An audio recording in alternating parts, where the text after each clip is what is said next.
Thank you, Leah. Thank you, ladies, for being here. I'm so pleased, and I just feel such great energy around this group. I'm going to go ahead and share my screen. Believe it or not, I've actually learned this now since we have become such a virtual world. But what a blessing that is, and too, as we can do these types of things. So here we go. Leah, thank you for that wonderful introduction. That was really very kind. I am Amy Schmidt. I do host a podcast called Fearlessly Facing 50. I'm an author, I'm a TEDx speaker, and really my mission is all around empowering women at any stage of life. Of course, as Leah said, I launched my business when I was turning 50. I talk a little bit about that in my talk today, but that is true. And I really am a believer that it's never too late and you're never too old. And I will start just today by sharing a story of remembering my mom. My mom passed away in 2015. I was living in Germany at the time, but when I turned 50, I can remember my mom turning 50. And I don't know if any of you can, if you want to in the chat box, please share if you can remember, your mother or your grandmother turning 50, because my mom's 50 looks very different from what my 50 does. And I just think that's always kind of interesting to share. So I'm going to get started today just by sharing kind of a visual exercise that I love to do. And so if you're comfortable closing your eyes, please do that.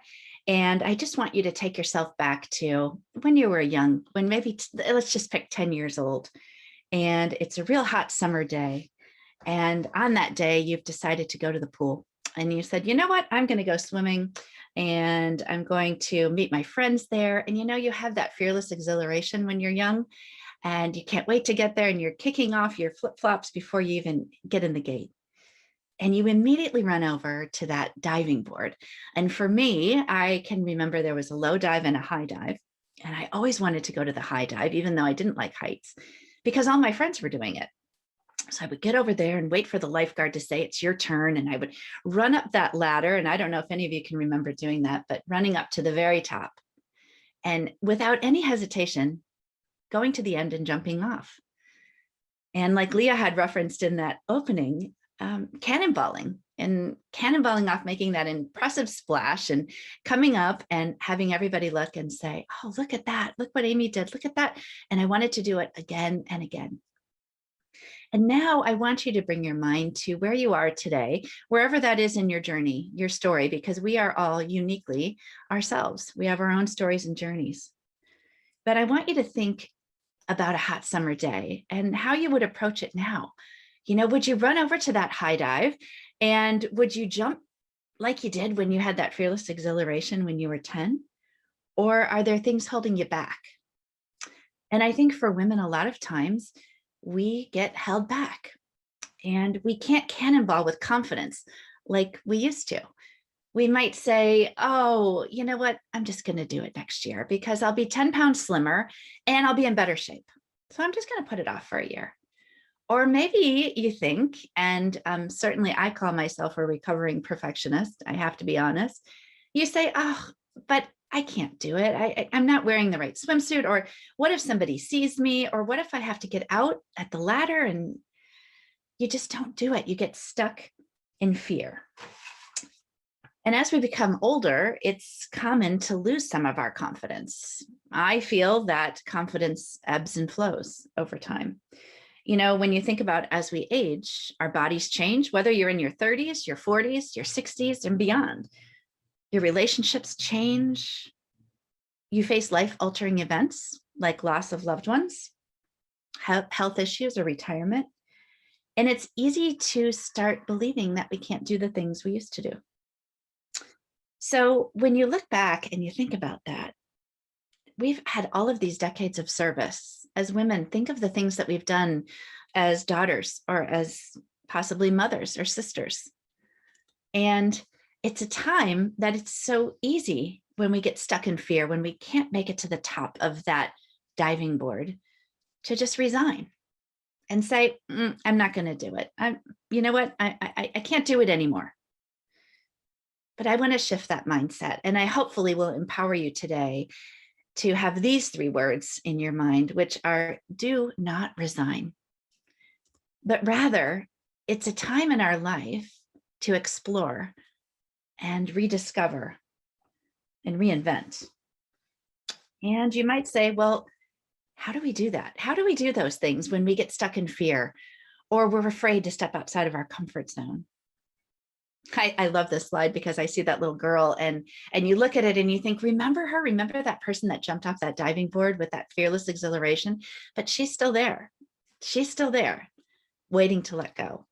And there's 3 ways that we can really accomplish this. And that's what I'd like to talk about today, through self-reflection, self-reliance, and self-affirmations. And I think that correlates a lot with the other speakers today about self-love and caring for yourself. Have you ever asked yourself these questions? Where are you, or who are you? Where am I? At times, I know I felt like I was standing in the middle of a road holding a map, and there were all different directions, but I just didn't know where to go. Or who am I? That question of, well, where did Amy go? Have you ever had that experience? And please put it in the chat if you agree that there have been times when you've thought, where did I go? When I launched my business, I remember sitting in this very spot in my office, and the house was quiet. And that's rare because I'm a mom of 3. I've been married for 28 years, feel very grateful about those things. But my kids had grown. And I remember one particular day when the kids were still home and my husband said, hey, Mom, on the way home from picking up the kids today, could you grab my dry cleaning? And I remember that saying, Mom, I certainly am a mom and I love being a mom, but where's Amy? Where did she go? And I think I think at so many points in a woman's journey, we get that sense of losing our identity. Our needs are changing. Everything's changing. So if you can relate to that, please put that in the chat box.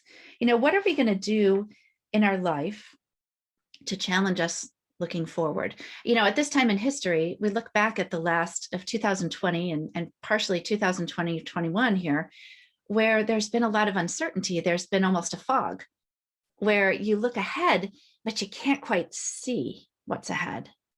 And that causes a lot of anxious feelings and what do we do next?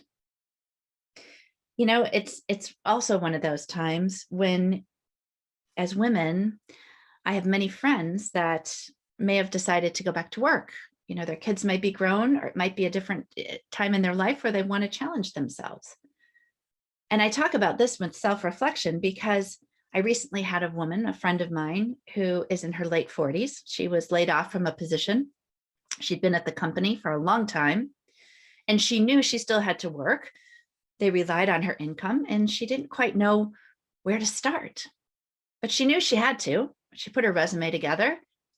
And I don't know if any of you can relate to this, but at times, especially as women, we kind of hover over that send button to make sure everything's in line before we send it. And this particular friend of mine came across a job that sounded great. Sounded like it was perfect for her. She said, this is wonderful. But then she started to look at the job requirements and she didn't check all the boxes. Let me know if you can relate to that, because I think as women, sometimes we feel like we have to check all the boxes. Whereas if a man was going for that job, and not all men, but some men wouldn't check all the boxes and they still would confidently apply for that position. And why is that? Why is that? And I think it's because we don't understand who we are from a value perspective. And we feel that we're less significant than we are, or we undervalue our accomplishments.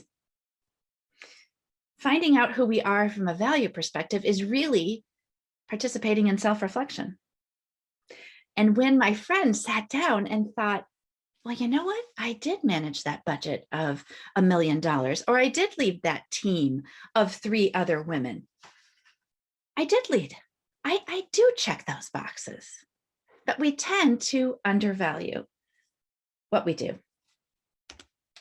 To establish where we're going, we need to examine where we've been. I talk a lot about this in my TED Talk, and I talk a lot about it on stages all over the world. I talk about the creation of a highlight reel, and I'm very passionate about it.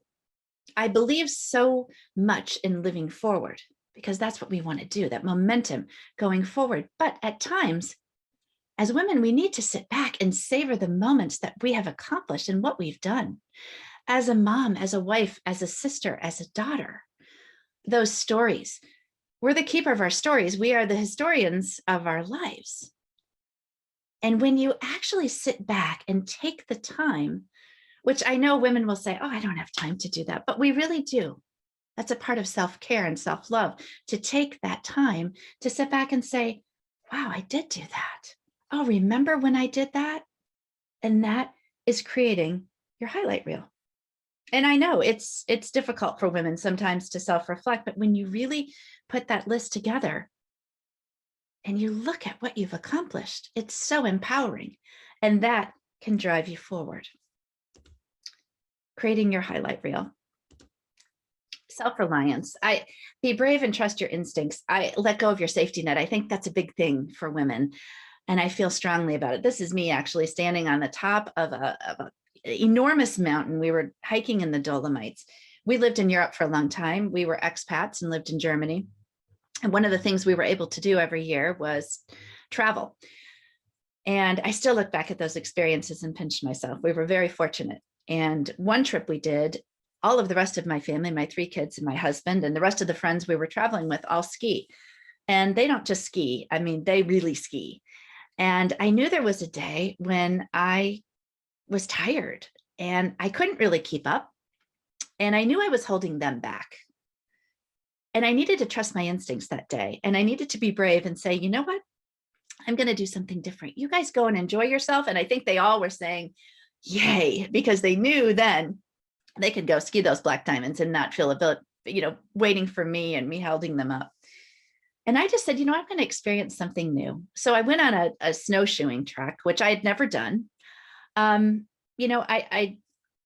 would say I'm athletic, but I'm not the most brave around. I don't like heights, that type of thing. So I was nervous about it, but I did it.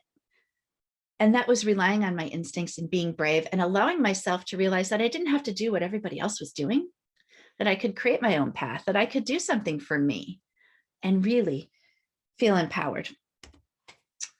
Ruth Bader Ginsburg, she said this: ask yourself, how do I add value to my organization and society? And do I have a purpose that motivates me to be my best self? One thing I love to talk about when I talk about confidence for women is at times we lose our confidence and we don't know where we add value. And sometimes what you need to do is go to your friend or your anchor or that person in your life that knows you the most, that you trust. And you ask them these questions. And I know it's a bit uncomfortable. And I've done this with many a friend. And I've had many people come back to me and say they've done this exercise. And that is simply asking them, of all the people in the world, why did you choose me as your friend?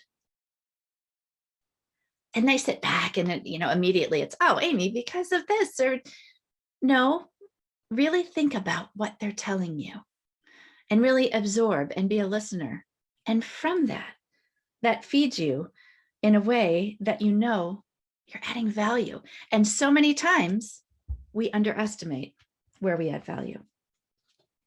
I wanted to talk about self-affirmations, and I wasn't able to hop on earlier. I was actually giving a different talk, and I feel so strongly about self-affirmations. And one thing I've said many times is treating yourself as the guest of honor. I sat in a conference about 3 years ago, and the gentleman that was speaking said, you can't talk defeat and expect victory.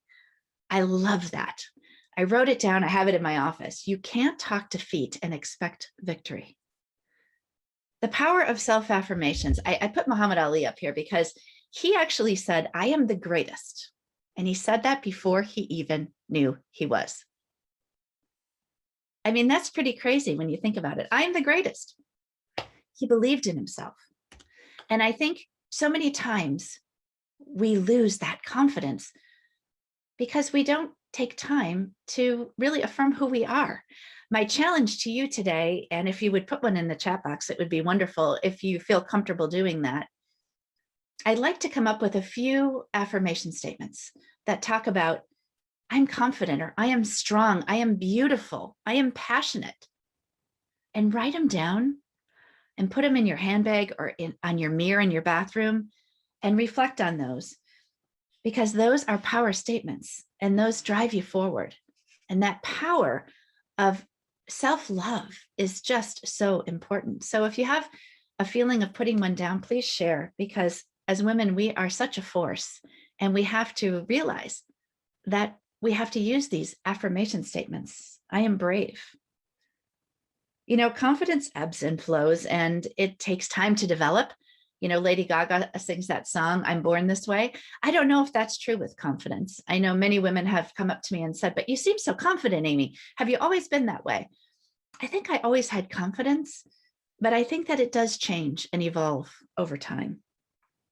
I do believe that through self-reflection and self-reliance and self-affirmations, that builds your confidence. When you take that time to self-reflect, you take away that safety net and you rely on yourself and your experiences, and you come up with your affirmation statements.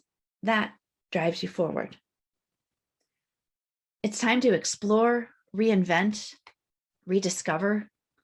I have 2 challenges I wanted to leave you with today, which is something I do quite often.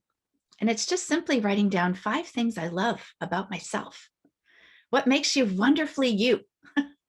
And why is that such a challenge for us, right? As women, do you find this challenging to sit down and write 5 things that you really love about yourself? Try that and share that with someone else, because you know what? It spreads like, it sprinkled, what is that statement? Kindness. It sprinkles like confetti. Sprinkle it like confetti.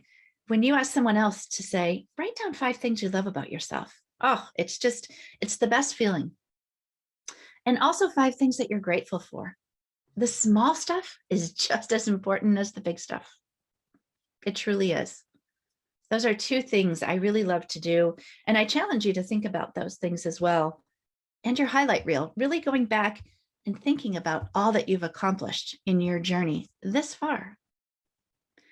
And in closing today, I just wanted to have you close your eyes again and take you back to that pool that I talked about at the beginning. And make your way to that pool or that cliff or that pier or whatever it is for you. And you walk in there and you're just exuding confidence. And you get to that ladder and you climb to the very top and you jump off. And it might not be pretty, because I always say you got to start ugly. I'm a big believer, and you've got to start ugly. It could be uncomfortable, and you might need to go to a yoga class or the chiropractor or something to stretch out after you do it. But make that impressive splash, that cannonball, with confidence. And these are just some things for you to have if you want to reach out to me. I do have a weekly podcast called Fearlessly Facing 50. I've interviewed Joan London. I've interviewed so many different celebrities. And my most favorite interviews, to be honest, are those of real women that share their stories, their inspiration, their journeys, and most importantly, inspire us to action. Because I think that is the most important part of what we do as women, is inspiring each other, linking arms, having those courageous conversations that we need to have, those commonalities that we share, and cannonball with confidence. So thank you very much for allowing me to speak.